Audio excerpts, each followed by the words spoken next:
Yan. Isang brown out. Maandar yung ating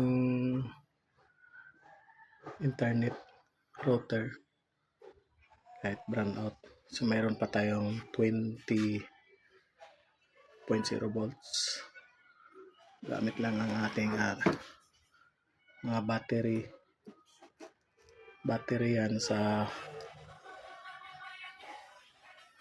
power sprayer, no?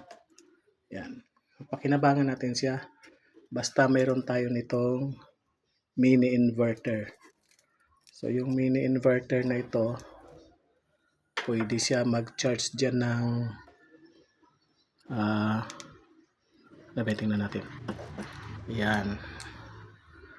So may charger siya. Mayroon din siyang type C. Tapos may dalawang switch. Ito is para sa ilaw. Ayun, ilaw. So pwede may ilaw din siya gamit yung ating baterya, no? Ayun ang switch niya. Yan. So yung mga battery ng inyong mga wireless gaya ng drill, grinder, yan. Pakita ko sa inyo ito. Yan, meron tayong mga power tools dito na wireless. So ito yung charger. So meron siyang charger sa DeWalt.